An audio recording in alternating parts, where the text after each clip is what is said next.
من صام رمضان ایمانا واحتسابا غفر له ما تقدم من ذنبه ومن قام رمضان ایمانا واحتسابا غفر له ما تقدم من ذنبه.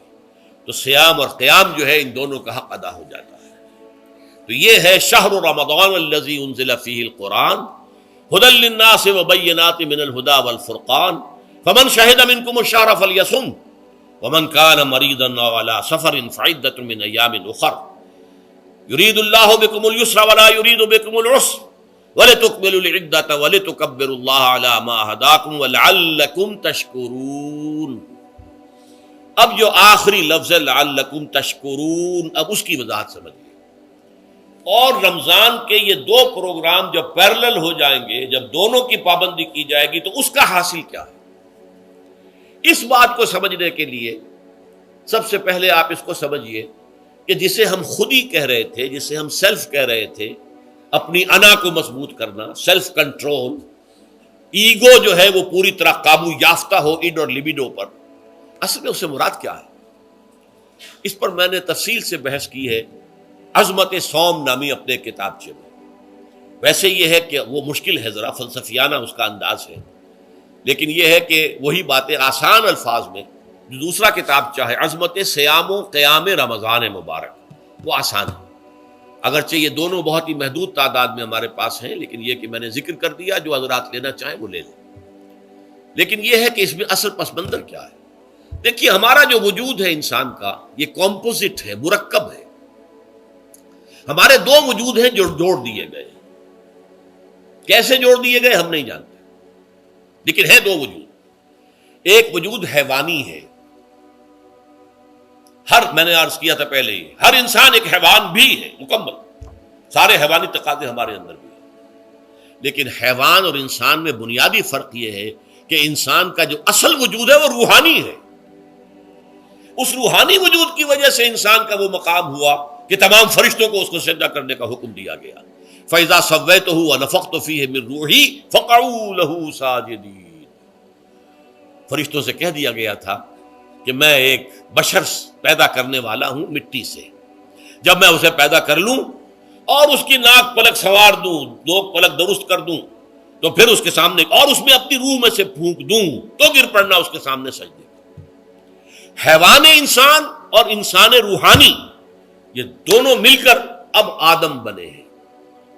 نمبر دو، اس حیوان انسان کا وجود زمین سے ہے، مٹی سے پیدا کی، مٹی سے، گارے سے، طین لازب سے، چپچکانے والے گارے سے، وہ جس میں کہ بدبو پیدا ہو جائے، یہ ساری باتیں کہی گئی ہیں. اور سائنس بھی کہتی ہے مٹی سے پیدا ہوئے. کیسے پیدا ہوئے اس میں اختلاف ہے، لیکن یہ کہ ہے مٹی ہماری اوریجن، قرآن بھی کہتا ہے اور سائنس بھی کہتی ہے. اور ہمارے وجود کو جب وہ تھک جائے، مزمحل ہو جائے، اس کی انرجی کم ہو جائے، تو اس کے لیے جو غذا ہے، جو تقویت ہے، وہ بھی ساری زمین سے آ رہی ہے. آپ نے پھل کھائے، آپ نے گندم کھائی، آپ نے چاول کہاں سے آ رہے؟ اچھا، بکری کا گوشت کھایا تو بکری کا گوشت کس چیز سے بنا ہے؟ اس نے گھاس کھائی ہے، اس نے پتے کھائے ہیں، وہیں سے تو بنا ہے نا. الٹیمیٹ سورس آپ کے وجود حیوانی کے لیے جو آ رہی ہے وہ زمین ہے. وجود روحانی کو بھی تقویت کی ضرورت ہے، وہ بھی مزمحل ہوتی ہے، کمزور ہو جاتی ہے. خاص طور پر جب کہ وجود حیوانی کا اس پر غلبہ ہو جائے، تب تو یوں سمجھیے کہ وہ بالکل بے ہوش ہو کر موت کے قریب پہنچ جاتی ہے. اس کی تقویت، اس کی غذا وہیں سے آئی ہے جہاں سے روح آئی ہے. وہ کلام ربانی ہے، روح ربانی. نفخت فیہ من روحی، من روحی، من روحی، میں پھونک دوں اس میں اپنی روح میں سے. روح کا تعلق ذات باری تعالیٰ کے ساتھ ہے. اسی طرح کلام ربانی کہاں سے آیا ہے؟ اللہ تعالیٰ کے پاس سے آیا. یہ اس کی تقویت کا ذریعہ ہے. اب عام حالات میں کیا ہوتا ہے؟ ہمارا یہ وجود حیوانی چھایا ہوا ہے ہمارے وجود کے اوپر، بیچاری روح جو ہے دبی رہتی ہے، پسی رہتی ہے. اگر خدا نے خواستہ ہم گناہ گار بھی ہیں، گناہ پر گناہ کا ارتکاب کر رہے ہیں، تو وہ روح جو ہے وہ قلب کے آئینے شیشے کے اندر ہے. فیہا مصباح، المصباح فی زجاجہ، الزجاجہ تو کانہا کوکب دری. قلب جو ہے ایک شیشے کے مانند ہے جس کے اندر روح کا چراغ جل رہا ہے. اب اگر یہ اوپر جو شیشہ ہے اس پر دھواں آ گیا، لالٹین کی چمنی پر دھواں آ گیا تو اب روشنی باہر تو نہیں آئے گی. اگر انسان گناہ کرتا ہے تو قلب پر رین زنگ آ جاتا ہے، یا حضور نے فرمایا ایک داغ لگ جاتا ہے، اور گناہ کرتا ہے اور داغ لگتا ہے، اور گناہ کرتا ہے اور داغ، یہاں تک کہ بالآخر پورا قلب سیاہ ہو جاتا ہے. اب وہ روح اندر بند ہو گئی، وہ دفن ہو گئی. اس کے لیے اب ضروری ہے کہ اب ایک پروگرام ایسا دیا جائے جو ریورس ہو جائے. دن میں روزہ رکھواؤ تاکہ وہ جو اینیمل انسٹنکٹس ہے وہ دبے. تو جب یہ وزن جو ہے اس کے اوپر کم ہوگا تو کچھ سائی آف ریلیف اسے ملے گی. جیسے بے ہوش آدمی پڑا ہے، اسے کوئی ہلکا سا ہوش آ رہا ہے، آپ نے پانی کے کچھ چھینٹے دیے، اس کے بعد آپ نے رات کو کھڑے ہو کر قرآن کے انوار کو اتارا. بارش برس رہی ہے روح انسانی کے اوپر، قلب روحانی، قلب انسانی کے اوپر، جس میں کہ وہ روح جو ہے وہ دفن ہے، وہ زندہ ہوگی اثر نو، ہوش میں آئے گی. اور ہوش میں آئے گی تو دو کام ہوں گے. ایک تو اسے قرآن کی عظمت کا احساس ہوگا، یہ قرآن میری حیات تازہ کا ذریعہ بنا ہے. میں دب گئی تھی، میں پس گئی تھی، میں بے ہوش تھی، میں نیم مردہ تھی. اس قرآن کی بارش نے، یہ ترشح جو ہوا ہے مجھ پر، اس نے مجھے حیات تازہ عطا فرمائی. یہ جو قدر کا احساس ہوگا قرآن کا، لعلکم تشکرون، تاکہ تم قرآن کی عظمت سے واقف ہو. ایک انسان بھوک کی وجہ سے اس کا شوگر لیول اتنا گر گیا کہ بے ہوش پڑا ہوا. اب ظاہر بات ہے کہ آپ اسے کچھ پانی کے چھینٹے دیں گے تو کچھ ہوش میں آئے گا، پھر غذا دیں گے تو اب وہ پوری توانائی پر آئے گا، تو معلوم ہوگا اسے اس غذا کی کیا قدر و قیمت ہے. اگر آپ کو بھوک ہی نہیں لگتی تو غذا بے معنی شے ہے. پیاس ہی نہ لگے تو آپ کو کیا معلوم کہ اس پانی کے اندر کتنی بڑی عظمت ہے، یہ میرے لیے کتنا بڑا انعام و احسان ہے اللہ کا. وہ تو پیاس پر، جان پر بنی ہوئی ہو، اور پیاس اس وقت آپ کو ایک گھونٹ پانی کوئی دے دے تو آپ کو معلوم ہوگا دنیا و مافیا سے بڑھ کر ہے یہ ایک گھونٹ پانی جو مجھے ملا ہے. اسی طرح جب روح دبی ہوئی تھی حیوانی وجود کے بوجھ تلے، جبکہ وہ نیم خابیدہ یا نیم بے ہوش یا بالکل بے ہوش تھی، وہ دن میں تو روزہ رکھ کر اس پر سے حیوانی وجود کا وزن کم کیا گیا، اسے ایک ریلیف ملی. رات کو قرآن مجید کے انوار و برکات اس میں جذب کیے گئے تو اس کو پوری توانائی حاصل ہوئی. اس پوری توانائی کا پہلا نتیجہ تشکر، قرآن کا شکر. الحمدللہ الذی انزل علی عبدہ الکتاب ولم یجعل لہ عوجا. پھر وہ قلب کی گہرائیوں سے نکلے گا. سارا شکر اس اللہ کے لیے جس نے اپنے بندے پر صلی اللہ علیہ وسلم کتاب نازل کی اور اس میں کوئی کجی نہیں رکھی، کسی طرح کی ایش پیچ نہیں. یا تبارک الذی نزل الفرقان علی عبدہ لیکون للعالمین نصیرا. بڑی بابرکت ہے وہ ذات جس نے اپنے بندے پر فرقان نازل فرمایا تاکہ وہ تمام جہان والوں کے لیے نذیر اور خبردار کرنے والا بن جائے. یہ قرآن کی عظمت کا احساس. اور ظاہر بات ہے جس قدر کسی نعمت کی قدر و قیمت کا احساس ہوگا اسی قدر تو آپ شکر ادا کریں گے. اگر آپ نے کسی بچے کے ہاتھ پر ہیرا رکھ دیا، اسے کیا پتا یہ ہیرا کس بلا کا نام ہوتا ہے، وہ سمجھے گا کانچ کا ٹکڑا ہے. لیکن اگر کوئی واقعتاً کو جوہر شناس ہو، جوہری ہو، اس کو آپ ہیرا دیں گے تو اسے معلوم ہے کہ مجھے کیا چیز دی گئی ہے. اس کے اندر جو شکر پیدا ہوگا وہ اس بچے کے اندر تو نہیں پیدا ہو سکتا جسے معلوم ہی نہیں. تو قرآن مجید کی اصل عظمت سے انسان واقف کب ہوگا؟ جبکہ اس کے ذریعے سے اس کی روح کو ایک حیات تازہ مل جائے اور اس طرح وہ پروگرام ریورس ہو جائے جو عام طور پر چل رہا تھا. ساری توجہ اپنے جسم پر، اس کے تقاضوں پر. جسم میں تھوڑی سی پھنسی نکل آئی ہے، بھاگ رہے، دوڑ رہے ہیں اس کے علاج کے لیے.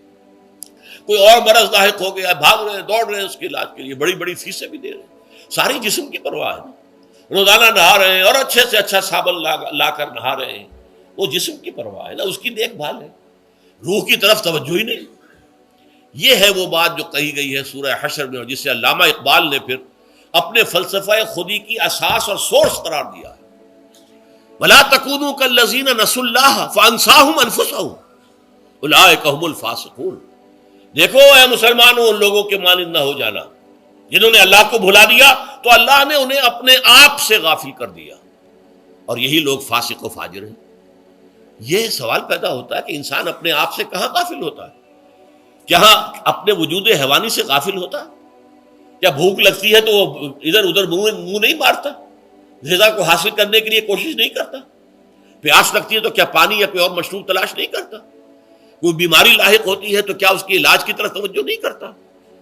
اسے آرام کی حاجت ہوتی ہے تو آرام نہیں لیتا؟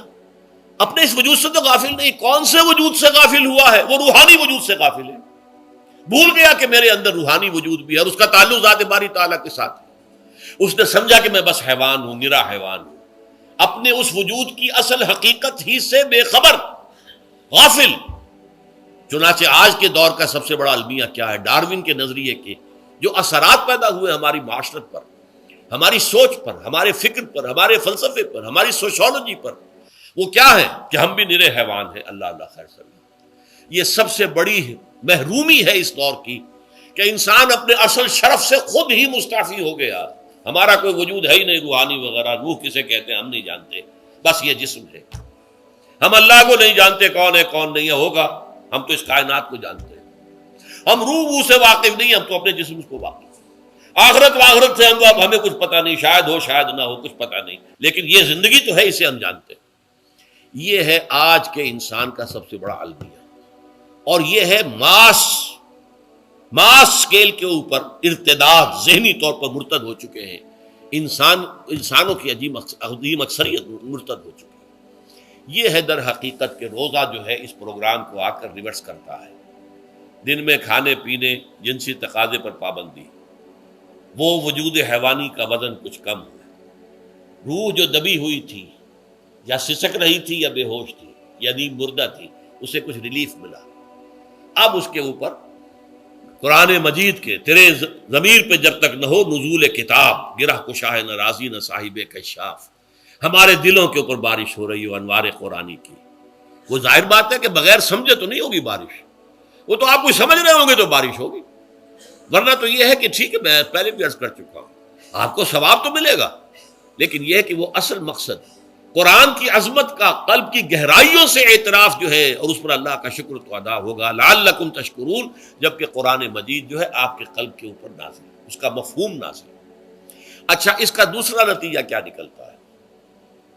جب وہ روح جو ہے وہ ہوش میں آئے گی، اس کو حیات تازہ مل گئی، وہ اپنے اصل مرکز اور منبع اور سرچشمہ کی طرف جو ہے متوجہ ہوگی. عربی زبان کا ایک مقولہ ہے، کل شیء یرجع الی اصلہ، ہر شے اپنی اصل جڑ کی طرف جو ہے لوٹتی ہے. ہمارا وجود حیوانی زمین سے زمینی کی طرف لوٹتا ہے، یعنی مرنے کے بعد زمینی میں چلا جائے گا. اور نمبر دو، دنیا میں بھی زمینی خواہشات، زمینی تمنائیں، آرزویں وہ ہیں. ولکنہ اخلد الی الارض، جیسے کہ سورہ وہ کہا گیا ہے بلعام بن باعورہ کے بارے میں سورہ اعراف میں، وہ تو زمین ہی کی طرف دھنستا چلا گیا. ہماری روح کا منبع اور سرچشمہ ذات باری تعالیٰ ہے، وہ امر رب ہے، لہذا فوراً انسان اپنے رب کی طرف متوجہ ہوتا ہے. یہ اللہ کی طرف متوجہ ہو جانا اور پھر اس سے ہم کلام ہونا اور اس سے دعا کرنا، یہ ہے روزے کا اصل مقصد. جب سیام اور قیام رمضان مبارک کا دوہرا پروگرام ہوگا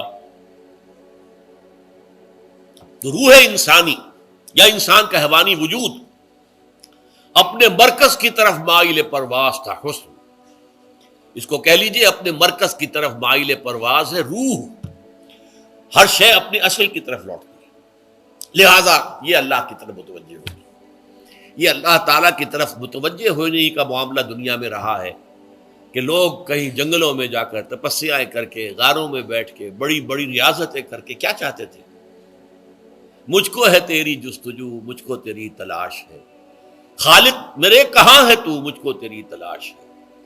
میں نے یہ نظم جو ہے تقریباً 6 سال جو ہے ہر روز صبح، ہمارا جو ہائی اسکول تھا اس میں جو صبح پریئر ہوتی تھی، لوگ سب جمع ہوتے تھے، پورا اسکول جو ہے اس کے ہمارے طلباء، تو یہ نظم جو ہے پڑھی جاتی تھی. مجھ کو ہے تیری جستجو، مجھ کو تیری تلاش ہے. خالق میرے کہاں ہے تو، مجھ کو تیری تلاش ہے. روح انسانی چاہتی ہے اللہ کا تقرب، اللہ کے قریب ہونا، اللہ سے رشتہ استوار کرنا. یہ وجود حیوانی حائل ہے اس کے راستے میں. یہ حیات دنیاوی اس کے لیے پنجرا بن گئی ہے. اس روح کے لیے یہ ایک در حقیقت ایک قید خانہ ہے. جیسے کہ حضور نے فرمایا کہ دنیا سجن المومن و جنت الکافر، مومن کے حق میں یہ دنیا قید خانہ ہے، اس کی روح جو ہے یہاں آ کر اس جسد حیوانی کے اندر جو ہے وہ دفن ہو گئی ہے، قید خانہ ہے، اس پنجرے میں بند ہو گئی ہے۔ تو لیکن وہ کافر کے لیے یہی باغ و بہار ہے، یہیں پر عیش کرنے ہیں، یہیں پر مزے لوٹنے ہیں۔ تو اس سے در حقیقت ریلیف ملتا ہے تو انسان متوجہ ہوتا ہے اللہ کی طرف اور دعا کرتا ہے، اللہ سے ہم کلام ہوتا ہے۔